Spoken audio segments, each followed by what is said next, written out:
오늘은 은혜가 약함을 이긴다라는 제목으로 말씀 전하겠습니다. 예전에 미국 하와이에서 신앙생활하고 계신 성도님들과 만나서 교제한 적이 있습니다. 아시다시피 하와이는 한인 이민 역사가 굉장히 오래된 곳이에요. 초창기부터 이민을 했습니다. 거기 보니까 이제 어린아이들은 이민 5세더라고요. 이민 5세. 이민 5세가 어느 정도냐 하면 그 아이들의 부모의 부모의 부모의 부모가 이민을 처음 간 거예요. 그러니까 뭐 이제 좀 청년들은 뭐 이민 3세, 4세. 사실 이민 2세만 돼도요, 한국말 잘 못합니다. 근데 이민 뭐 3세, 4세, 심지어 5세까지 되니까 생긴 모양은 한국 사람하고 굉장히 거의 같은데 사실상 한국말도 못하고 완전히 이제 미국 사람으로 살아가는 거죠. 이렇게 시간이 지나면 이제 어쩔 수 없는 부분이 있는 것 같습니다. 오늘 읽은 성경을 보면요, 삼손이 등장하는데요, 삼손이 살았던 시대는 출애굽 이후 3세대입니다. 그러니까 하나님께서 이스라엘 백성을 구출하셔서 출애굽하고 광야를 건너고 그렇게 한 사건이 벌써 옛날 얘기처럼 들릴 때라는 거죠. 부모의 부모, 선조들에게 전해들은 이야기가 바로 출애굽입니다. 게다가 이제 이스라엘 백성들이 가나안 땅에 정착하면서 또 먹고 살아야 되잖아요. 이방인들하고 이방 민족과 교류하고 또 문화와 종교가 혼합되고 뭐 단순한 교류가 아니라 우상 숭배까지 서서히 물들게 되었습니다. 이것이 바로 출애굽하고 난 다음에 100년이 채 되지 않았을 때 일이에요. 그때가 바로 사사기입니다. 여러분, 사사기를 대표하는 말씀이 어떤 말씀입니까? 그때 이스라엘의 왕이 없으므로 자기 소견에 옳은 대로 행하였더라. 이 구절 하나가 사사기의 영적 혼미함을 잘 표현해주고 있습니다.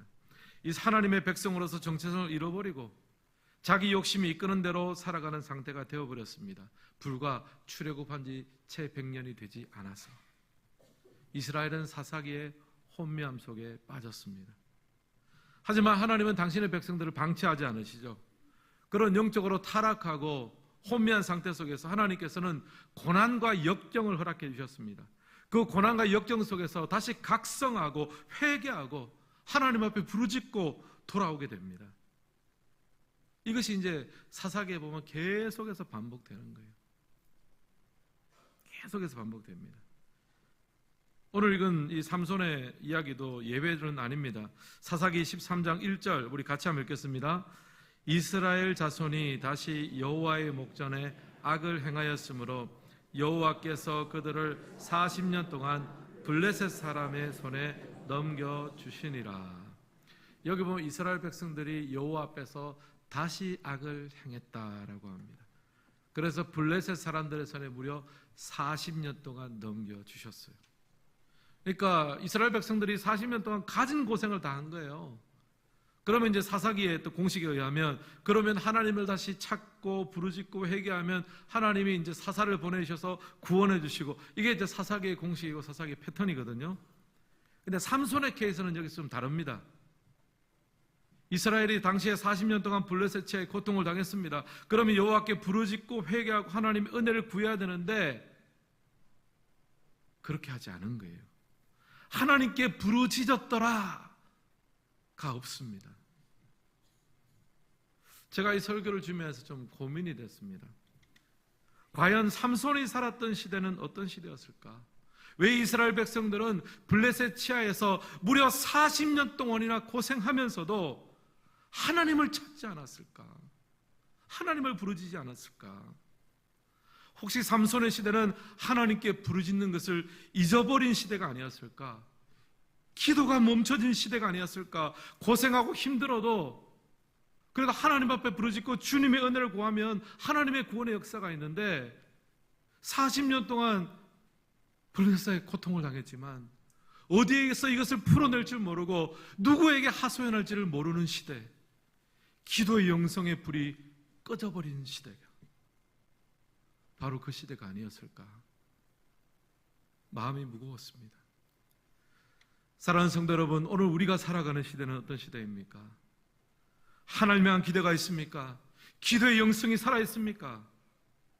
여러분, 우리가 어떤 문제와 어려움이 생기면요, 사람 찾아가서 풀고 이야기하고 또 상담받기도 하고 이런 것은 우리가 잘 합니다. 그런데 정말 그 문제를 가지고 살아계신 하나님 앞에 기도의 자리로 가지고 나는 이 하나님께 부르짖는 마음과 이 영성이 혹시 오늘 우리 안에 많이 식어 있지는 않은가 생각합니다. 오늘 예배 드리시는 모든 성도님들은 이 기도의 영성이 살아나기를 주님의 이름으로 축원합니다. 근데 참 감사하게도요, 하나님은 부르짖지 않은 자들에게, 구하지 않은 자에게 당신의 사사를 보내주셨습니다. 삼손을 보내주셨습니다. 사실 삼손을 보면요, 그 시대를 굉장히 많이 빼닮았습니다.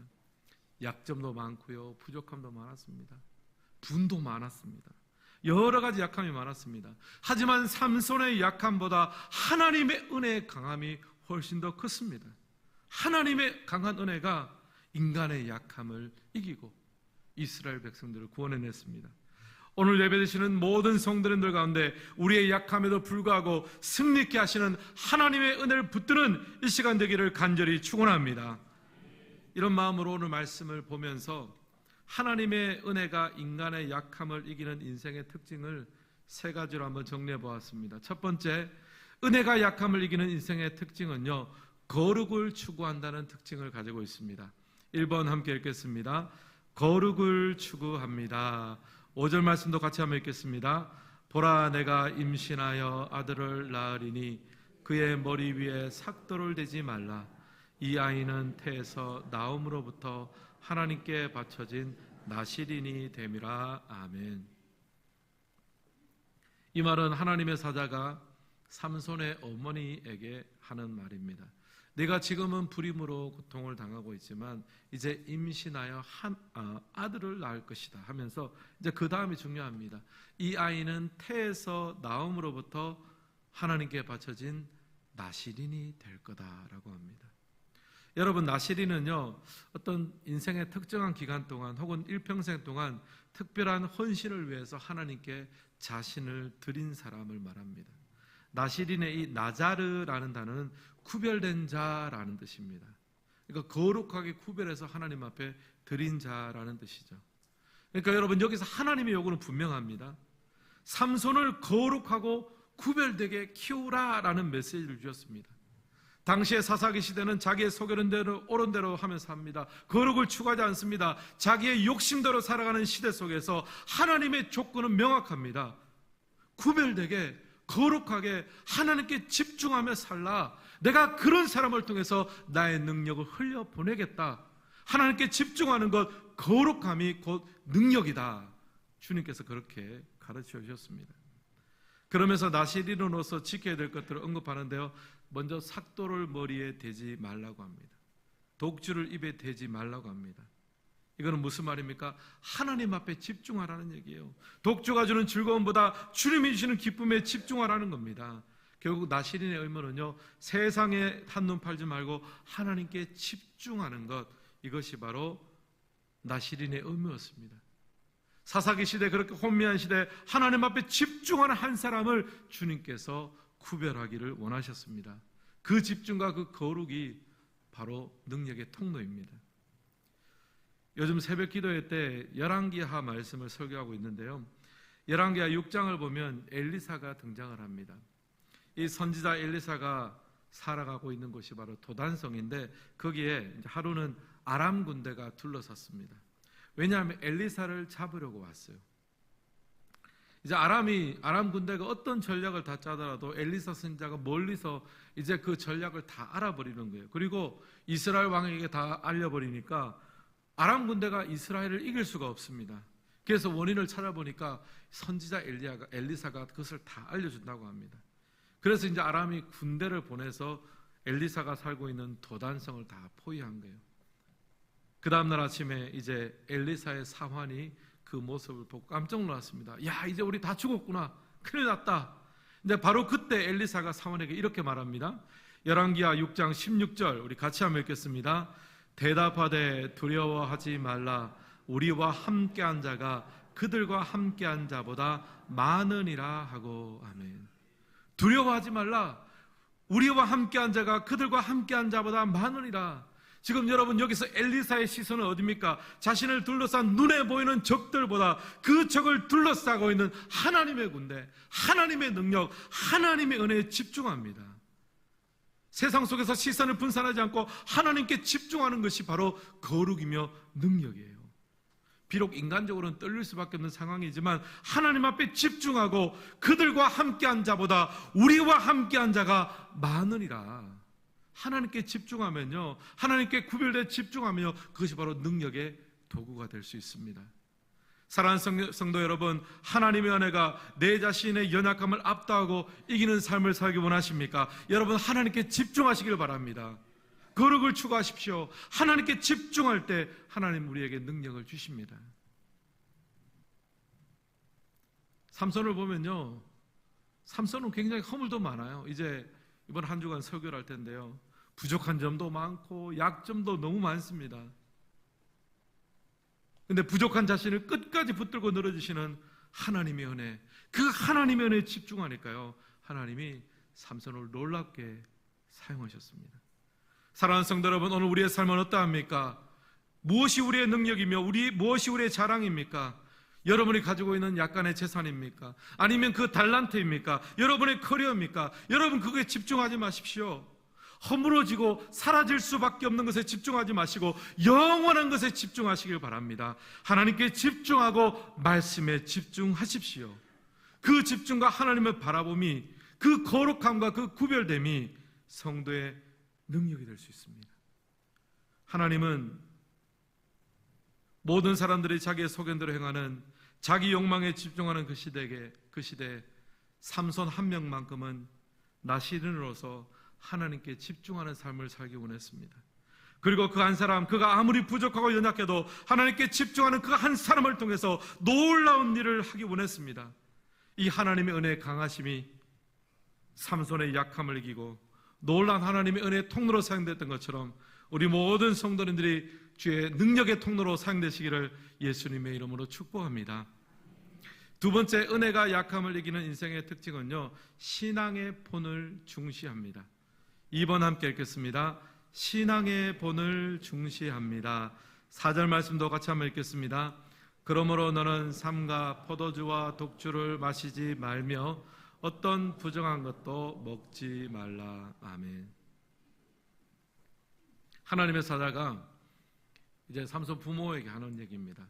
삼손을 나시린으로 잘 키우라는 말을 하기 전에 먼저 이 말을 합니다. 아이만 나시린으로 키우는 것이 아니라 아이를 거룩하게 나시린으로 키우려면 내 부모인 내 자신이 거룩한 사람이 되어야 된다. 본을 보여야 된다는 말을 하는 거예요.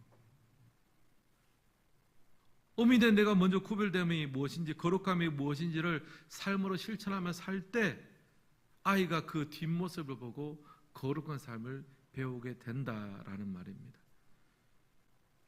여러분, 우리가 이제 자녀를 키우면서 그런 말 하지 않습니까? 나는 바람풍해도 너는 바람풍해라 그러잖아요. 뭐 맞는 말이죠. 우리가 한계가 많으니까 어떻게 다 좋은 거를 다 보여줄 수 있습니까? 하지만 이게 어떻게 보면 자녀 양육에 있어서는 좀 무책임한 말입니다. 자녀는 부모의 뒷모습을 배우거든요. 부모가 어떤 말을 하고 어떻게 살아가는지를 보고 자녀도 따라가게 됩니다. 본을 보이는 게 중요합니다. 사도 바울도요, 본을 보이는 삶에 대해서 이야기를 했습니다. 고린도전서 11장 1절 같이 한번 읽겠습니다. 내가 그리스도를 본받는 자가 된 것 같이 너희는 나를 본받는 자가 되라. 아멘. 여러분, 사도 바울의 신앙교육의 원리는 굉장히 간단합니다. 나는 예수님을 본받을 테니 너희는 예수님을 본받으려고 애를 쓰는 나를 본받으라. 끝. 물론 뭐 신앙교육 더 있죠. 더 있는데 가장 핵심적인 원리는 그겁니다. 신앙은 본을 통해서 전달되는 거예요. 사랑하는 성도 여러분, 하나님의 은혜가 우리의 약함을 이기는 삶을 살기 원하십니까? 또 그러한 다음 세대들, 우리의 자녀들이 세워지기를 원하십니까? 여러분이 먼저 예수님을 본받으시기를 바랍니다.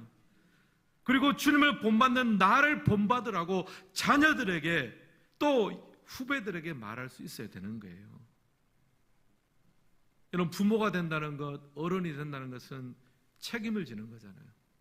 우리의 자녀들에게, 또 교회의 영적인 자녀들에게, 또 후배들에게 나는 예수님을 이렇게 본받고 있으니 예수님을 본받으려고 애를 쓰는 나를 본받아라. 나를 통해서 하나님의 살아계심을 너희들이 깨달았고 배웠으면 좋겠다. 이 말을 할 수 있는 것이 중요합니다. 지금 삼손의 어미에게 주님께서 바로 그것을 요청합니다. 아들을 나실인으로 이제 키워야 되는데 어떻게 키울래? 네가 먼저 거룩한 삶을 살아야, 네가 먼저 독주를 마시지 말고 내가 먼저 부정한 것 하지 말아야 자연스럽게 삼손이 그 본을 따라 할 거다. 그 말을 하는 거예요. 최근에 한 TV 프로그램을 봤습니다. 부부 상담 프로였는데요. 이제 집에다가 카메라를 설치해 놓고 부부가 이제 갈등이 있는 부부인데 이제 그것을 나중에 보면서 상담자와 패널들이 토의하면서 어떤 솔루션, 해결들을 해주는 거예요. 제가 잠깐 보니까 이 부부가 집에서 뭐 조금만 마음이 안 맞는 일이 생기면 서로 굉장히 상처되는 말을 많이 하더라고요. 상처되는 말뿐 아니라 서로 욕도 잘하더라고요. 서로 좀 욕하려면 방문 닫고 애들 안 보는 데서 해야 되는데, 아유 뭐 애들 옆에 놀고 있는데 막 입에 담지 못할 그런 말도 하고 상처 주는 말을 뭐 너무 쉽게 하는 거예요. 애들이 듣잖아요. 귀가 쫑긋해가지고 위축이 돼가지고. 이제 그걸 같이 영상으로 보고 상담자고 패널들이 이제 얘기를 하면서 그 중에 이제 그 상담자 한 명이 울면서 이런 말을 했습니다. 자기는 결혼했지만 아기가 없다는 거예요. 너무나 간절히 아기를 원했지만 아기가 없어서 참 고생하고 힘든 시간을 보냈고, 애가 있는 집이 그렇게 부럽고 나도 애가 있으면 얼마나 잘 키울까 그런 고민을 하고 있는데, 보니까 당신들은 너무 쉽게 아기가 생겼는데 그 소중한 아이들을 왜 그렇게 함부로 대하고 있느냐, 울면서 막 얘기를 하는 거예요. 저도 그 내용을 보면서 마음이 먹먹해졌습니다. 사랑하는 성도 여러분, 우리가 진짜 자녀를 사랑한다면요, 진짜 잘 교육을 시키고 싶다면요, 우리가 먼저 하나님 앞에 배우는 자가 되어줄 줄 믿습니다.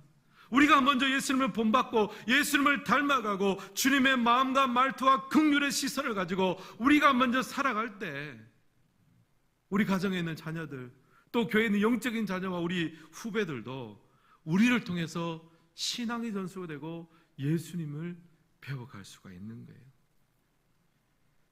제가 아는 어떤 분은 신앙의 롤모델이 있다고 합니다. 신앙의 롤모델이 누구냐면 십자가에서 예수님 옆에 달려 죽은 강도랍니다. 무슨 말인지 궁금하죠? 세상에서 실컷 놀다가 죽기 5분 전에 예수 믿고 천국 갔으니 최고가 아니냐는 거예요.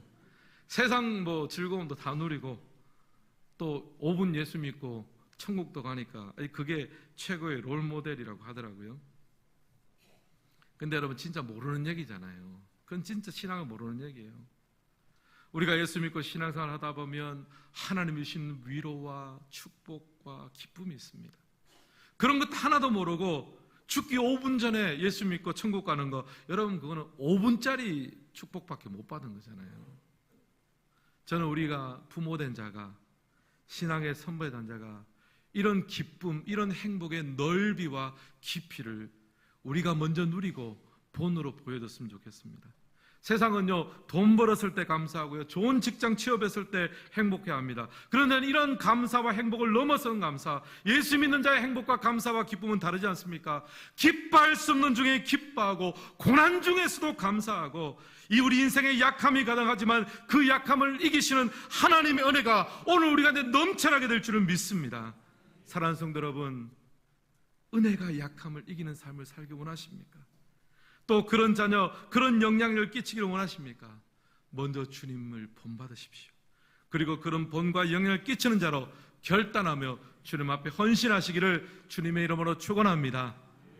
마지막 세 번째로, 은혜가 약함을 이기는 인생의 특징은요, 기도의 체험이 있다는 특징입니다.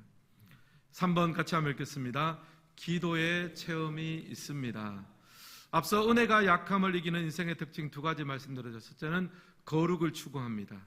하나님은 삼손을 나실인으로 선언했습니다. 사사시대는 자기 소견에 옳은 대로 행하는 시대였습니다. 그러나 그 혼탁한 가운데 하나님 한 분께 집중하며 구별하고 거룩함으로 하나님 앞에 집중하는 한 사람을 통해서 주님은 능력을 베풀어 주셨습니다. 그리고 둘째는요, 신앙의 본을 중시합니다. 하나님은 삼손의 부모에게 너희가 먼저 거룩한 사람이 되라고 합니다. 너희가 먼저 독주를 마시지 말고 죽은 것을 삼가할 때 내 자녀인 삼손이 그 모습을 보며 거룩의 삶을 따라갈 거다라고 그렇게 본을 보이라고 했습니다. 마지막으로 은혜가 약함을 이기는 인생의 특징은요, 기도의 체험입니다. 사사기 13장 8절과 9절 말씀 같이 한번 읽겠습니다. 마노아가 여호와께 기도하여 이르되 주여 구하옵나니 주께서 보내셨던 하나님의 사람을 우리에게 다시 오게 하사 우리가 그 낳은 아이에게 어떻게 행할지를 우리에게 가르치게 하소서 하니 하나님이 마노아의 목소리를 들으시니라. 아멘. 여기 보면 마노아가 여호와께 기도하여 이르되 하나님께 구하고 묻습니다. 이 아이를 어떻게 키우고 어떻게 행해야 될까요? 근데 그때 하나님께서 마노아의 목소리를 들으십니다. 저는 이 설교를 준비하면서 이 구절이 참 좋더라고요. 하나님이 마노아의 목소리를 들으시니라. 여러분, 하나님께서 기도 중에 우리의 목소리를 들으십니다. 그냥 우리가 하는 기도의 내용만 요약해서 천사를 통해서 보고받는 것이 아니라 기도 중에 우리의 목소리를 들으세요. 우리의 목소리에 있는 걱정과 염려와 불안, 또 하나님을 향한 믿음과 신뢰, 그 모든 목소리를 하나님께서 다 들으십니다. 그리고 응답하세요. 체험을 주십니다. 사랑하는 성도 여러분, 그동안 어떤 기도를 해오셨습니까? 또 어떤 기도 제목은요, 진짜 오랫동안 응답 안 되는 기도 제목도 있지 않습니까? 내가 이렇게 기도하는 것이 무슨 의미가 있을까? 하나님께 정말 들으실까? 낙심될 때도 있습니다. 그러나 여러분 기억하십시오. 마노아의 목소리를 다 들으신 하나님은 오늘 우리의 목소리도 다 들으시는 줄을 믿습니다. 언젠간 깨닫게 되는 거죠. 아, 하나님이 나의 기도, 나의 눈물, 나의 신음을 다 듣고 계셨구나. 나는 내가 기도한 것을 때로는 잊어버렸으나 하나님은 다 듣고 다 기억하고 계시는구나. 여러분, 이런 기도에 대한 확신이 생길 때요, 이런 체험이 있을 때요, 그게 바로 성도의 능력 아닙니까? 기도의 능력이 성도의 능력이에요. 아브라함 링컨은요, 자신의 삶에서 가장 중요한 자산을 다음과 같이 설명했습니다. 제가 읽어드리겠습니다. 내가 아직 어려서 글을 읽지 못할 때부터 어머니께서는 날마다 성경을 읽어주셨고 저를 위해 기도하는 일을 쉬지 않으셨습니다. 통나무집에서 읽어주시던 어머니의 성경 말씀과 기도 소리가 지금도 내 마음을 울립니다. 나의 오늘, 나의 희망, 나의 모든 것은 천사와 같은 나의 어머니에게서 물려받은 것입니다. 링컨이 대통령이 되고 나서 회고한 내용입니다. 오늘의 내가 이기까지 내게 가장 큰 영향력을 미친 것은 통나무집에서 읽어주시는 어머님의 성경 말씀, 그리고 그 통나무집에서 기도해 주셨던 어머니의 그 기도의 음성, 그 소리가, 그 기도의 소리가 오늘 내 삶을 있게 했습니다. 그렇게 고백합니다. 저도 어렸을 때 생각하면 저희 어머니께서 새벽 기도를 이제 나가시던 기억이 납니다. 새벽에 어머님이 조심스럽게 문을 열고 닫고 나가시면 어린 마음에 잠결에 제가 알죠. 아, 어머니가 새벽에 또 기도하러 가시는구나 압니다. 또 새벽 기도 마치면 어머니 들어오셔서 제 머리맡에 앉으셔가지고 한참을 저를 위해서 기도해 주십니다. 어린 마음에 잠 깨는데 자꾸 빨리 좀 마치고 했으면 좋겠다, 그런 생각도 했습니다. 어머님의 그렇게 기도하는 시간들, 돌아보면 제 인생과 제 목회 고비고비 순간순간마다 어머님의 그 기도가 참 힘이 되고 능력이 돼요. 이번 추석 한가위에 이제 어머님을 만났습니다. 또 목회하는 작은 아들 멀리 왔다 갔다 하면 고생한다고 직접 익산에 오셨어요. 제 형님네 가정과 함께. 그래서 만났는데 80이 넘으시니까 이제 야위시더라고요. 몸도 야위시고 건강도 예전만 못하세요. 그래서 원래는 주무실 때 항상 교회에서 기도실에서 와서 주무셨는데 이제는 이제 밤에 교회 가는 밤에 움직이는 게 혹시 넘어지면 다칠까봐 겁나서 이제는 밤에는 교회 못 가고 새벽에만 가서 기도한다라고 하시더라고요. 그런 기도의 놀라운 영적 자산이 오늘 저를 있게 했습니다. 또 한편 생각하면요, 이제 어머니께서 소천하시고 돌아가시면 그 기도의 자리는 누가 지키는가? 이제 바로 그 우리의 몫이 되고 우리 모든 여러분의 몫이 되지 않겠습니까? 여러분 가정의 자녀를 위해서 누가 기도하겠습니까? 지나가는 사람이 기도하겠습니까? 아닙니다. 부모인 여러분이 기도하셔야 되고, 우리 교회와 우리 또 영적인 우리 자녀들과 후배들을 위해서 누가 기도해야 되겠습니까? 오늘 우리가 기도해야 되는 거예요. 이제 내일부터 한 주간은 가을 특별 새벽 부흥회 기간입니다. 우리 교회는 상반기에는 외부 강사를 초대해서 부흥회를 가지고요, 하반기에는 담임 목사인 제가 강사로 서서 일주일 동안 새벽 기도회, 새벽 부흥회를 가집니다. 여러분 각별한 마음으로 참석해 주시길 바랍니다. 이번 새벽 부흥회는요, 다시 자라게 하시니라는 주제로 말씀을 전합니다. 삼손 얘기예요. 오늘 주보의 간지로 가이드북이 나왔습니다. 여러분 잘 활용하시길 바랍니다. 하나님 앞에 기도의 영성이 떨어진 시대에 삼손의 시대처럼, 그러나 하나님께서 그 가운데 기도를 배울 수 있고 기도를 할 수 있는 삼손의 부모님들을 준비했습니다. 여러분 우리가 그 기도의 자를 회복하고 기도의 영성이 회복되는 은혜의 시간이 되기를 주님의 이름으로 축복합니다. 옆 사람과 이렇게 한번 인사하겠습니다. 특세 나오실 거죠? 눈을 딱 보고 얘기하세요. 한 번 더 인사하겠습니다. 액자 받으셔야지요. 현실적인 얘기를 해야 안 되겠습니까? 제가 여러분 가정에 신방 가가지고 특세 액자 없으면은 제가 아마 하여튼 그렇습니다. 예. 오늘 말씀을 마무리하겠습니다. 삼손의 시대는 출애굽 3세대입니다. 하나님에 대한 기억이 희미해지는 시대, 힘들고 어려우나 누구에게 이것을 가지고 나가야지도 잃어버린 시대, 기도의 영성이 꺼져버린 시대. 그러나 하나님께서는 그 인간의 약한 세대를 통해서도 하나님의 은혜의 강하심을 증거하시며 삼손과 그의 부모님들을 준비하셨습니다.